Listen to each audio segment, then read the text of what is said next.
Ao vivo com Silmar César Miller, lá em Porto Alegre. Bom dia, Silmar. Meu caro Otávio, muito bom dia aos nossos amigos do Terra Via, boa semana para todos nós. Daqui a pouquinho a gente fala, mas o vermelho sumiu do mapa do Brasil, né? Vermelho só a vitória da Ferrari, enquanto os votos eram apurados, porque às 7 da noite praticamente todos os votos já estavam apurados em todos os lugares. E o único vermelho que deu foi a vitória da Ferrari lá na Fórmula 1. Sainz correu muito, muito, muito, muito. Que corrida. Daqui a pouquinho a gente fala das eleições aí, desse novo panorama. Vamos aí para não atrasar as cotações. Tavinho, mercado financeiro com o dólar com pequena queda nesse momento, 0,1%, R$ 5,70 é a cotação da moeda americana. Mercado de ações em alta, índice Bovespa na V3, com valorização de 0,9%. Destaque do momento é o tomo do petróleo desabando aqui 5,3% a US$ 71,60 o barril do tipo Brent, refletindo esse ataque israelense no final de semana contra o Irã, que poupou refinarias de petróleo, poupou instalações nucleares, ou seja, foi um ataque cirúrgico.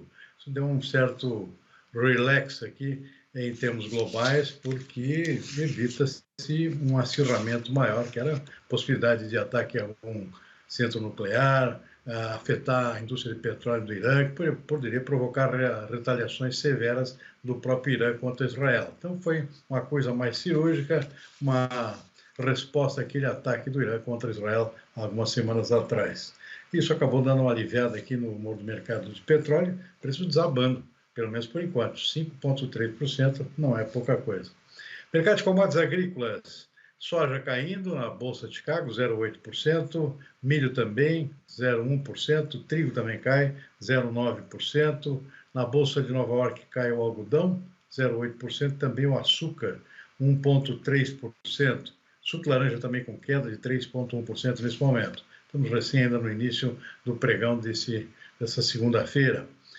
Na contramão aqui, sobe novamente o café, o Arábica subindo 2,6% em Nova York, o Robusta em Londres, referência para o nosso condão, também com alta expressiva de 2 pontos percentuais, ainda refletindo preocupações com o clima, com a safra que vai ser colhida no ano que vem no Brasil, que já foi afetada pela seca, e também afetando aqui, refletindo a situação da safra do Vietnã, que está com colheita já iniciando, que seria teoricamente fator baixista para preço, mas a perspectiva é de uma safra menor esse ano, por isso os preços sobem em pleno início de colheita da nova safra vietnamita, que é o principal exportador mundial de café robusta.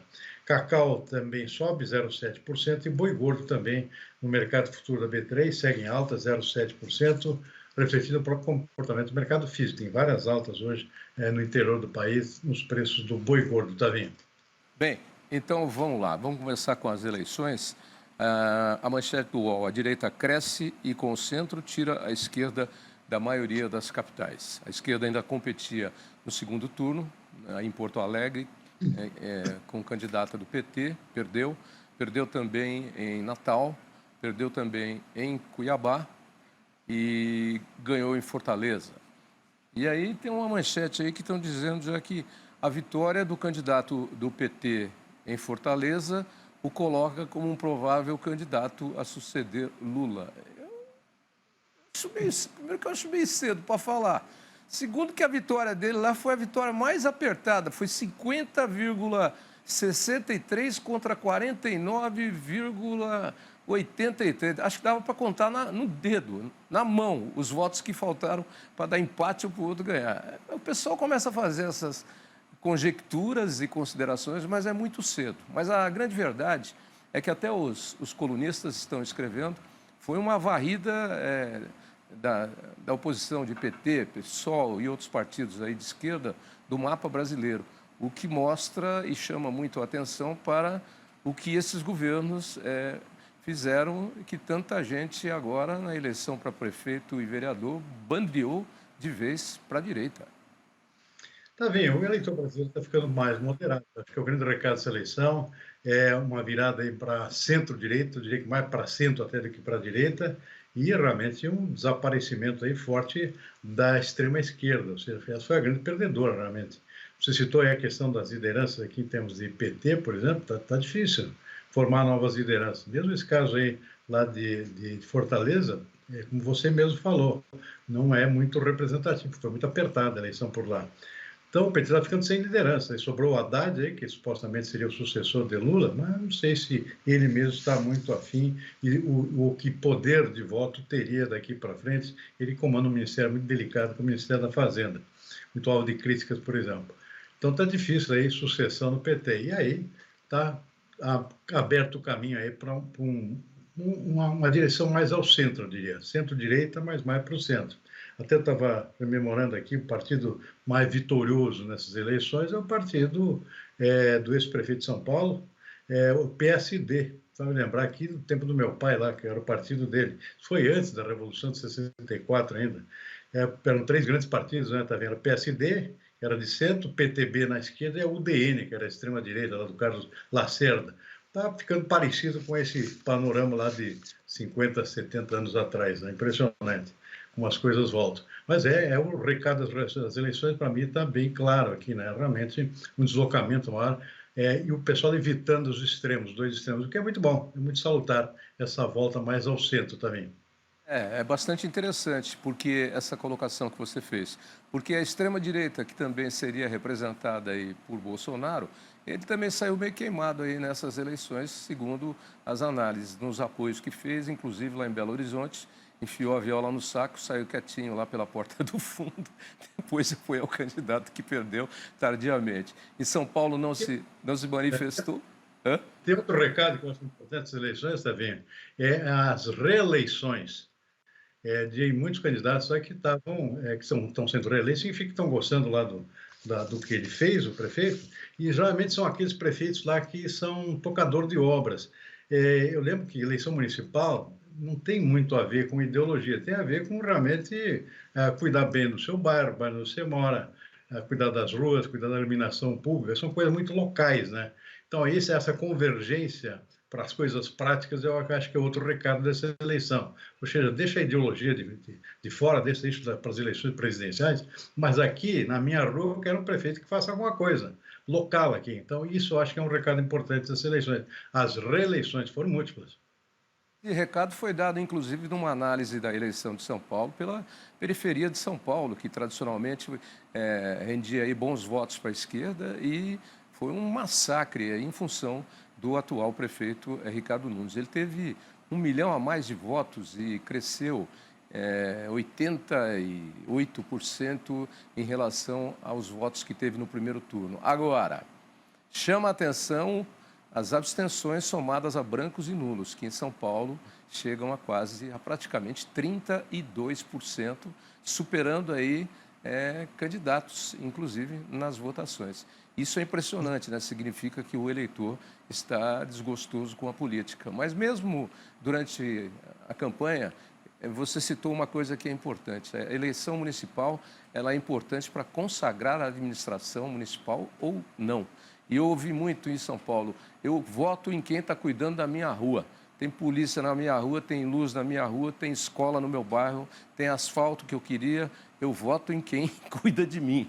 Eu ouvi muito esse negócio e foi mais ou menos o que aconteceu. Agora, para fechar com chave de ouro a eleição em São Paulo, entre cadeirada do Datena, entre ofensas, mentiras e não sei o quê, só faltava o WhatsApp e a entrevista do candidato, do Marçal com o candidato perdedor da esquerda, do PSOL.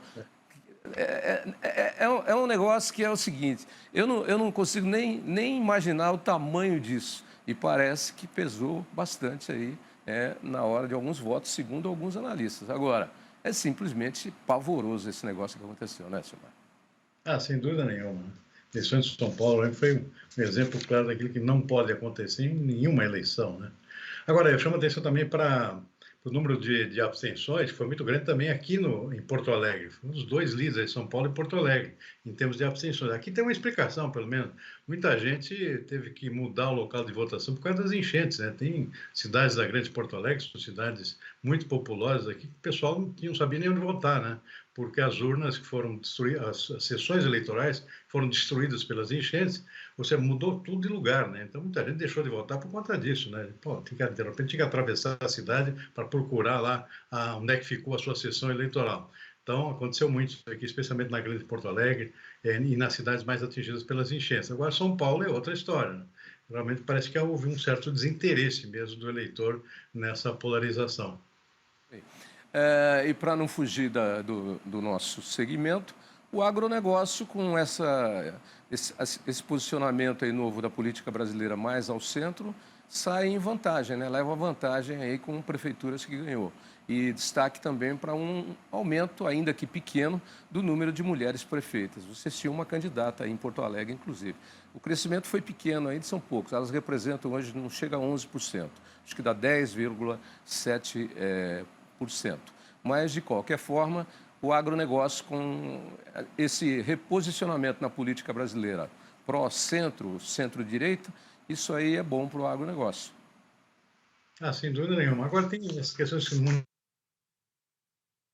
tradicionalmente municípios do agronegócio. Ou seja, a agricultura já é a atividade predominante da maior parte dos municípios brasileiros de pequeno porte, né? Então ali é natural aí uma mudança de prefeito aqui, basicamente fala a mesma coisa, né? Os dois estão preocupados com o agronegócio do município, um puxa mais para a esquerda, outro para a direita, mas na verdade o interesse do eleitor lá tem a ver com a sua atividade primordial lá, que é o setor agrícola ou da pecuária, por exemplo. Então aí existe uma alternância de poder, mas na verdade está todo mundo no mesmo rumo, né, também. O Brasil é rural, né? O Brasil é do campo, é preciso que as pessoas entendam isso. Isso me faz lembrar, na época que eu era diretor artístico de rádio e que eu lançava os sucessos, eu ouvia, falava, essa dá, essa não dá. Tinha um amigo diretor de gravadora que falava, você precisa entender que o Brasil é brega, né? O Brasil é da música brega, né? Que é a música simples, na verdade, que é o que acabou predominando depois, né? Então, é preciso entender também que o Brasil é rural, assim como o Brasil é brega. Fica aí o resultado das eleições. Vamos ver agora. Agora começa um outro trabalho, né? Rumo à eleição majoritária daqui a 2 anos. Aí tem lenha para queimar, isso vai. Antes disso, tem outra, né, Tavinho, que vai movimentar o mundo inteiro, inclusive aqui o Brasil, eleição nos Estados Unidos. Muito polarizada, está praticamente tudo empatado por lá, e isso mexe com o mundo inteiro, né? Então, eu diria que é bem mais importante que a nossa aqui, inclusive. Nossa mexe com o nosso redor aí, com o nosso bairro, com a nossa cidade, mas essa outra pode mexer com o mundo, né? Então, grande atenção agora nas próximas 2 semanas, são com as eleições americanas, agora no início de novembro. Principalmente pelo resultado que pode dar, né? A saída do Biden, dos democratas, a entrada da Kamala Harris, um trabalho de marketing muito grande de apoio à Kamala Harris, para situar que com ela a vitória dos democratas estaria consolidada, mas o Trump continuou lá esbravejando em nome dos republicanos e as pesquisas não apontam o que os democratas estão falando nos Estados Unidos. O negócio lá vai ser que nem a eleição em Fortaleza, viu, Silmar? Vai ser pau a pau. Bom, vamos lá para outros assuntos, senão a gente não sai da eleição. E a eleição já foi. A semana começa com nova estimativa de alta na inflação no Boletim Focus do Banco Central. Isso aí não muda. Vamos lá. A estimativa para a inflação no Brasil neste ano saiu de 4,5% e alcançou 4,55% na atualização semanal do relatório do Banco Central. Crescimento também revisado para o PIB do Brasil, que agora está estimado em 3,08%. No relatório anterior, o desempenho da economia brasileira estava estimado em 3,05%. Já para a taxa Selic, a estimativa segue em 11,75% ao ano, como nas outras edições do relatório. Pois é, segue o andor na procissão, né, Silmar? Continua aí. Tá bem, preocupante a expectativa de inflação já ultrapassando a meta, né? O teto da meta, que é 4,50. O pessoal já está achando que pode chegar a 4,55, ou seja, um estouro da meta oficial. Isso raramente acontece, faz tempo que eu não vejo acontecer isso aí, porque isso já existe uma meta elástica, né? Tem um centro da meta e tem um tanto para baixo, 1,5% para baixo ou para cima, que é para dar geralmente uma folga aqui nas previsões, nas políticas públicas, até em todo o planejamento de empresários também. E está caindo fora do teto da meta, ou seja, está ultrapassando 4,55 a nova estimativa do pessoal consultado pelo Boletim Focus do Banco Central. E o aumento também para o ano que vem, passa para 4 pontos redondos agora, 4 pontos percentuais, era 3,99, ou seja, inflação estourando. E isso significa o PIB crescendo. Aliás, uma coisa leva a outra, né? Expectativa de crescimento do PIB agora já só para 3,08%, era 3,05%. A consequência disso é praticamente inevitável. Nós vamos ter mais aumento de juros já a partir da próxima reunião do Copom, se não me engano, já é na semana que vem ou na outra. Por enquanto, o pessoal está acreditando que chega até o fim do ano em 11,75%. E para o ano que vem 11,25%, ou seja, bons tempos daquele que nós chegamos aí a cair para 9%. Não foi muito tempo, foi no início desse ano. Ou seja, está voltando tudo para aquilo que já era, e é o lado ruim aqui de toda essa tendência, né? A economia está aquecida, é uma boa notícia, mas o Brasil não está preparado para crescer, porque falta reformas estruturais, consequência do crescimento acaba sendo negativa no caso da inflação, que leva ao aumento de juros, ou seja, e aí volta tudo para trás de novo. Infelizmente é esse o cenário também. E é cedo para falar sobre o assunto, mas não é cedo, porque isso deve preocupar lá o alto escalão do governo em Brasília, porque depois desse resultado com as eleições de primeiro e segundo turno em todo o Brasil e uma escalada econômica como essa que nós temos aí e um rombo enorme aparecendo nas contas do governo, já sendo divulgado, já tem gente lá de orelha em pé aí vendo o que é que pode fazer, né? Já estava previsto, né, também, para depois da eleição, o anúncio de um pacotão aí, que está sendo esperado para qualquer momento, aí, nas próximas horas. Um anúncio de corte de gastos do próprio governo, que é coisa rara de acontecer, mas é o que está no radar. E é preciso, realmente precisa dar uma segurada nos gastos públicos, que aumentar imposto não tem mais espaço, né? Então, não tem jeito, tem que cortar gastos. É isso que o governo agora vai se debruçar para fazer nos próximos dias, algum corte fundamental aqui em termos de gastos do próprio governo. Quem não contribui muito para isso é o Congresso, né, Tavinho, que só sabe gastar. Só sabe gastar cada vez mais. É o saco sem fundo, como a gente diz no ditado popular. O Congresso é o saco sem fundo do Brasil. E quem controla eles? Eles controlam tudo. Só para não perder o fio da meada do dinheiro, depois a gente vai falar de trigo, o novo prefeito de São Paulo, que é o velho, é mais um reeleito aí, tem uma fortuna na mão aí, hein? As últimas gestões deixaram 122 bilhões e meio para ser gasto na cidade de São Paulo. Dá para fazer muita coisa boa, hein, Silmar? Depende da seleção que vai ser feita, né? Tem tanta coisa para fazer em São Paulo, começando pela questão da energia aí. Continua sem luz, a maior cidade da América Latina, é impressionante. Corte de luz, pessoas sem luz uma semana inteira, isso não é impossível isso aí. O prefeito disse que não é com ele, né? Não, mas ele já falou, já tinha uma manchete dizendo que ele quer acabar com o contrato aí com essa companhia que está aí. Ele já falou isso. Agora, vou contar uma coisa para você. O que eu vi de caminhãozinho e caminhãozão dessa companhia rodando por São Paulo no último fim de semana, olha, e tem mais um detalhe ainda, hein? Além de atender aos problemas de falta de energia por problemas climáticos, existe um novo crime em São Paulo, que não é novo, coisa nenhuma, mas agora ladrãozinho de rua está fazendo. Roubar o fio que liga a sua casa à rede de energia elétrica. Aí, além de atender a emergência, a companhia ainda tem que atender esse tipo de coisa. Pasme, Silmar. Eu não sei onde é que nós vamos chegar. É verdade também. Olha, e São Paulo não é o caso mais grave. No Rio, realmente é um epidêmico já, né? Essa questão de roubo de fio para ligar a energia sem precisar pagar, né? O Rio é outro país. O Rio é outro país. Vamos falar de trigo agora, vai. A safra de trigo na Argentina deve ter aumento nas exportações neste ciclo. Se for confirmado, o país deve exportar 13 milhões de toneladas do cereal, segundo o maior volume da história da Argentina. E tudo vai depender do desempenho produtivo das lavouras por lá. Até então, segundo a Bolsa de Comércio de Rosário, os produtores argentinos estão novamente retraídos em relação à venda da produção, seguindo praticamente o ritmo do ano passado. Bem, nós estamos aqui com uma boa produção de trigo também, Silmar. Infelizmente, com os preços baixos, né, até por conta também do aumento da produção do nosso vizinho, né? que é o nosso grande fornecedor aqui do trigo importado, né? Então isso acaba pressionando os preços internos aqui. O produtor gaúcho está bastante preocupado que o preço está abaixo do custo de produção. Mas falando da Argentina, Tavinho, a Argentina está com sorte. Aliás, esse governo novo está com uma sorte danada. Ninguém dava nada pelo novo presidente, mas o Santos está ajudando também, né? Primeiro, a Argentina, que tinha sofrido no governo anterior a maior seca da sua história, derrubou sua produção de grãos. A Argentina, que é importantíssima em termos de produção agrícola, o principal setor da economia argentina, se recuperou amplamente no início desse ano com a safra de verão, com soja, milho, girassol, etc. E agora está tendo também uma excelente safra de trigo, se recuperando também das perdas do ano passado. A expectativa mais recente estava em 18 até quase 19 milhões de toneladas de trigo. No ano passado foram 15. A Argentina já colheu muito mais de 20, inclusive em outros momentos, mas está se recuperando. Ou seja, uma boa safra de trigo, depois uma boa safra de soja, milho no verão. Então, agora a safra de inverno também estourando. E a Argentina, com isso, pouco a pouco se recupera. Até o FMI está impressionado com o desempenho da economia argentina mais recentemente. Outros setores também estão começando a crescer.